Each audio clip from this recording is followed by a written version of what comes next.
This Lelland Top video is sponsored by Windsor. Download the app now and win cash daily.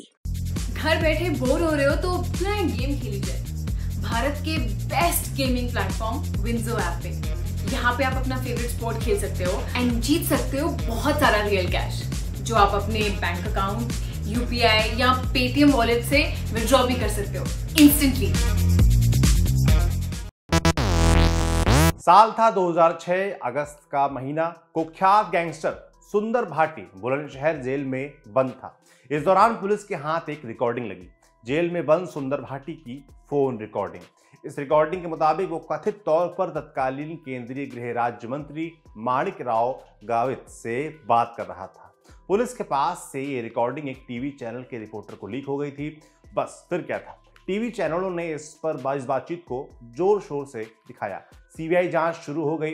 हालांकि इस मामले में गावित को clean chit मिल गई। पता चला कि दो लोग खुद को गावित और उनका सेक्रेटरी बताकर सुंदर से बात कर रहे थे, लेकिन एक क्षेत्रीय बदमाश इतना हौसला रख रहा था कि वो केंद्रीय गृह राज्य मंत्री तक से बात कर सके। इस मामले की चर्चा दूर दूर तक हुई। पुलिस अधिकारियों से लेकर राजनीतिक गलियारों में लोग सुंदर भाटी की बातें करने लगे थे। अब 6 अप्रैल को सुंदर भाटी को एक मामले में उम्र कैद की सजा हुई है। चलिए आपको बताते हैं कि वेस्ट यूपी के सबसे बाहुबली और खतरनाक गैंगस्टर सुंदर भाटी की कहानी, जो शुरू हुई थी ग्रेटर नोएडा के एक छोटे से गांव से। कहानी उस दौर की है जब ना तो नोएडा हुआ करता था और ना ही ग्रेटर नोएडा। ये पूरा इलाका बुलंदशहर और गाजियाबाद के अंतर्गत ही आता था। उस दौर की कहानी जब कीकर के जंगलों को साफ किया जा रहा था, सड़कों का जाल बिछाया जा रहा था, उद्योग धंधों को लगाया जा रहा था और नोएडा यानी कि new Okhla industrial development authority को अस्तित्व में लाया जा रहा था। ये किस्सा है 80 के दशक के आखिर का, 90 के दशक की शुरुआत का। यहाँ जब हिंसक वारदातों का दौर जो एक बार शुरू हुआ तो ना जाने कितनों का खून बह गया। ये कहानी अकेले सुंदर भाटी की नहीं, नरेश भाटी की भी है, उनकी दुश्मनी की भी है और दोनों के बीच हुई उस खूनी गैंगवार की भी है, जिसने वेस्ट यूपी की सड़कों पर मौत का वो तांडव मचाया कि पुलिस वाले भी हैरान रह गए थे। 80 के दशक में सतबीर गुर्जर और महेंद्र फौजी के बीच जारी दुश्मनी ने गाजियाबाद पुलिस की नींद हराम कर रखी थी। साल 1992 में सतबीर गुर्जर को दिल्ली पुलिस ने एनकाउंटर में मार गिराया और महेंद्र फौजी साल 1994 बुलंदशहर में एनकाउंटर के दौरान मारा गया था। इन दोनों की मौत के बाद इनके गैंग भी बिखर गए। सतबीर गुर्जर गैंग को नरेश भाटी धीरे धीरे बढ़ाता रहा, अपना कद भी बढ़ाता रहा और आसपास के बदमाशों को अपने साथ जोड़ता रहा। दूसरी तरफ सुंदर भाटी का उभार हुआ। नोएडा, ग्रेटर नोएडा के वरिष्ठ पत्रकार पंकज पराशर बताते हैं, सुंदर भाटी उस वक्त बस यूनियन के साथ जुड़ा हुआ था। पहले मारपीट और लड़ाई झगड़ों में इसका नाम आता था और फिर यह सिलसिला हत्याओं तक पहुंच गया। जब नोएडा में उद्योग लगने शुरू हुए तो सुंदर ने रंगदारी और उगाही का काम शुरू कर दिया। 92 में जब नोएडा बना था और तभी इसका सुंदर उदय हुआ था। फिर कुछ लोकल नेताओं ने चुनाव में उसका इस्तेमाल शुरू कर दिया था। पंकज पराशर बताते हैं कि साल 1997 में नोएडा दादरी और जेवर जोड़कर गौतम बुद्ध नगर जिला बना था। सुंदर भाटी ने उद्योगपतियों और बड़े कारोबारियों से रंगदारी वसूलनी शुरू कर दी थी। तो कहते हैं रंगदारी वसूलने को लेकर कुछ हत्याएं भी हुई, जिनके आरोप सुंदर भाटी गैंग पर लगे। एक वक्त के बाद बदमाश राजनीति की ओर भागता है। इसका राइवल गैंग था उस दौर में नरेश भाटी। नरेश जिला पंचायत अध्यक्ष बन गया था। जिला पंचायत अध्यक्ष रहते हुए उसका कत्ल हुआ था। यह आरोप भी सुंदर भाटी पर था। उस मामले में गवाह और सबूत नहीं मिले थे और भाटी व अन्य बरी हो गए थे। आपको बता दें कि पिछले 7 साल से सुंदर भाटी जेल में है। पुलिस ने उसे साल 2014 में ग्रेटर नोएडा के घंगोला से गिरफ्तार किया था। फिलहाल वो यूपी की सोनभद्र जेल में बंद है। ग्रेटर नोएडा में सुंदर भाटी का गैंग D11 के नाम से पुलिस की फाइल में दर्ज है। 28 मार्च 2004 को गौतम बुद्ध नगर के जिला पंचायत अध्यक्ष नरेश भाटी की हत्या कर दी गई थी। इससे पहले साल 2000 में भी नरेश भाटी पर हमला हुआ था, जिसमें उसका गनर और ड्राइवर मारे गए थे। इससे पहले सुंदर गैंग और नरेश गैंग के बीच कई सालों तक गैंगवार चला। हिंदुस्तान अखबार की रिपोर्ट दावा करती है कि इस दौरान दोनों ओर से 50 से अधिक लोगों की हत्या हुई। ऐसा कहते हैं कि नरेश भाटी जिला पंचायत अध्यक्ष का चुनाव लड़ने की ठान चुका था।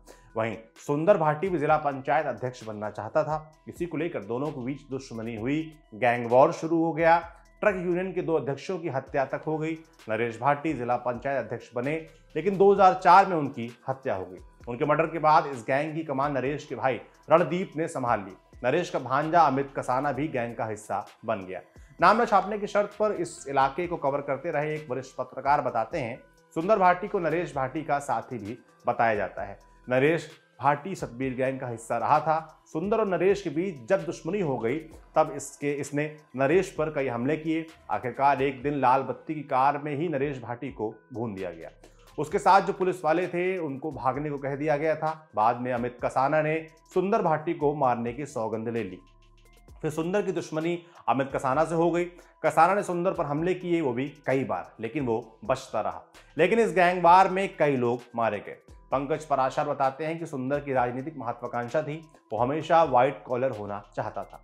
पंकज कहते हैं, सुंदर भाटी ने अपनी पत्नी सुनीता को दनकौर का ब्लॉक प्रमुख बनवा दिया था। 2005 से 2010 तक वो ब्लॉक प्रमुख रहीं। इस बीच हरेंद्र के साथ सुंदर की दुश्मनी हो चली थी। हरेंद्र अपना कारोबार बढ़ा रहा था और ऐसा कहते हैं कि सुंदर ने उससे रंगदारी मांगी थी। वो भी लोकल गुर्जर था, उसने इनकार कर दिया। इस बात पर अदावत बढ़ गई। माना जाता है कि इसी को लेकर हरेंद्र प्रधान की हत्या कराई गई थी। अब इसी केस में सुंदर को सजा हुई है। अब बात करते हैं इसी हरेंद्र प्रधान हत्याकांड की। 8 फरवरी 2015 को दनकौर कोतवाली क्षेत्र के दादूपुर गांव के रहने वाले हरेंद्र प्रधान की हत्या कर दी गई थी। हरेंद्र नागर उर्फ हरेंद्र प्रधान समाजवादी पार्टी से जुड़े हुए थे। घटना में उनके सरकारी गनर भूदेव शर्मा की भी मौत हुई। इस मामले में हरेंद्र नागर के परिवार की ओर से सुंदर भाटी समेत 9 लोगों के खिलाफ मुकदमा दर्ज किया गया था।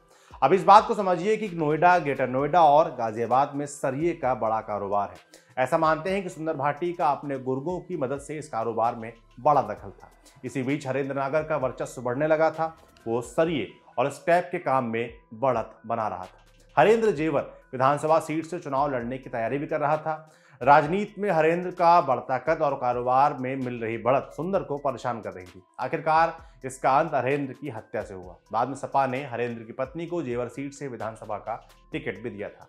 हिंदुस्तान अखबार में छपी एक रिपोर्ट के मुताबिक हरेंद्र नागर के भाई रवि नागर ने कहा कि उनकी गवाही रोकने के लिए उन पर 8 बार हमला हुआ था, लेकिन वो उनके चचेरे भाई विकास और गाड़ी का ड्राइवर आजाद गवाही से पीछे नहीं हटे। आज तक की रिपोर्ट के मुताबिक पुलिस कमिश्नर आलोक सिंह खुद इस मामले पर नजर बनाए हुए थे। पुलिस ने इस दौरान सुंदर भाटी और उसके गैंग के लोगों की करोड़ों रुपए की संपत्ति कुर्क कर दी थी। एक एक करके इस गिरोह के लोगों को गिरफ्तार किया जा रहा था और जेल भेजा जा रहा था। कमिश्नर आलोक कुमार सिंह के मुताबिक सुंदर भाटी और उसके गुर्गों पर बुलंदशहर, मेरठ, गौतम बुद्ध नगर, फरीदाबाद, दिल्ली, साहिबाबाद में हत्या की कोशिश के 11 मुकदमे और अन्य मामलों में 152 मुकदमे दर्ज हैं। इनमें से 42 मुकदमे में सुंदर भाटी ही आरोपी है। हिंदुस्तान अखबार की एक रिपोर्ट के मुताबिक सुंदर भाटी के तार जतन सिरोही गैंग और राजपाल गैंग के साथ भी जुड़े हुए थे। जतन सिरोही बुलंदशहर का एक बड़ा गैंगस्टर था जो पुलिस एनकाउंटर में मारा गया था। सुंदर भाटी और उसके गैंग से पुलिस ने 70 करोड़ की संपत्ति जब्त की है। वहीं उम्र कैद की सजा को चुनौती देने के लिए सुंदर भाटी के परिजन हाईकोर्ट जाने की तैयारी भी कर रहे हैं। आपके लिए जानकारी लाए थे हमारे साथी वरुण। देखते रहिए दी ललन टॉक।